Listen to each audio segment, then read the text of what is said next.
Morel mushrooms team, we are trying to grow them.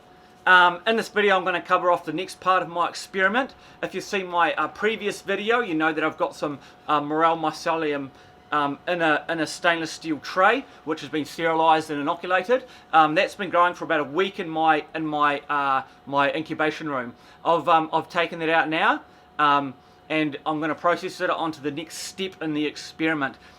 Now, if you know a lot about Morel mushrooms, even if you don't know a lot, you're probably aware that they are notoriously difficult to get to fruit in controlled conditions. You virtually never see it. Now, I've done a lot of research on the topic. I've found a few methods on how people have done it, but I'm going to try just a method that I've sort of developed myself, which I'm going to see if it's going to work. Now, when you hear about people who found morels in the wild, there's two places that they will often find morels. One is after a flood, and one is after a forest fire. So that tells me that the natural disaster of a flood or a forest fire can initiate the fruiting of the Morel mycelium.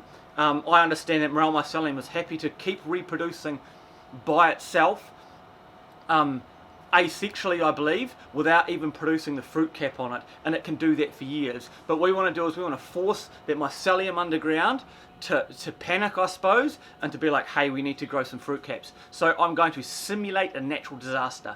Don't laugh at me. I'm not going to specifically tell you how I'm going to simulate it. If I'm successful, I probably will, but for now I'm just going to get my tray, simulate that disaster, and then I'm going to put it in the fruiting room. I don't believe if I put it in the fruiting room now, I won't get anything from it. I truly believe. So I'm going to take that drastic step in the middle to try and force that mycelium to fruit. So I'll get you into my clean room now, and we'll have a look at my tray of Morel mycelium. So here is my tray of Morel mycelium. Now, if you're wondering what this big brown patch is here, this is actually an inverted bag of grain which I had placed on top of the substrate.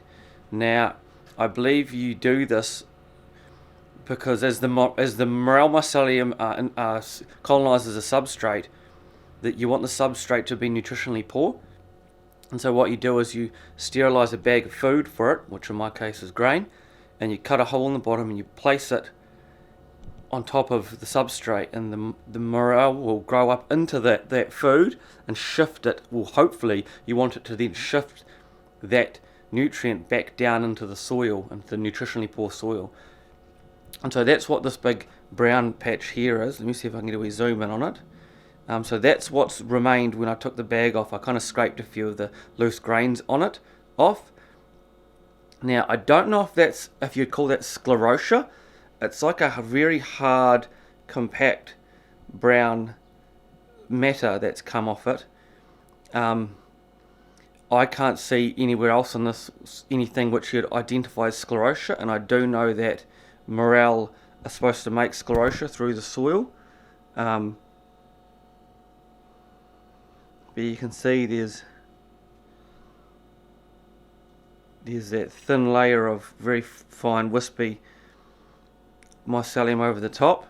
So what I've done, let's even get that back in focus, there we are. What I've done is I have taken the food away, so I'm now going to starve the morel of its food source, and now I'm going to simulate the natural disaster as I spoke of. So I've got an idea in mind which I'll do today, so I'm going to put it through its natural disaster simulation 2019, and then after that I'm going to put it into the fruiting room. And so I really want to shock all that mycelium in there into thinking that it has to grow fruit caps. So we're going to get it done today, and we're going to get it into that fruiting room. Whether or not it works, how long is a piece of string? I don't know, but I kind of hope it's going to. But I'm not going to hold my breath for that. Hey guys, if you're keen to see the next part, make sure you hit that subscribe button, whichever side it's on.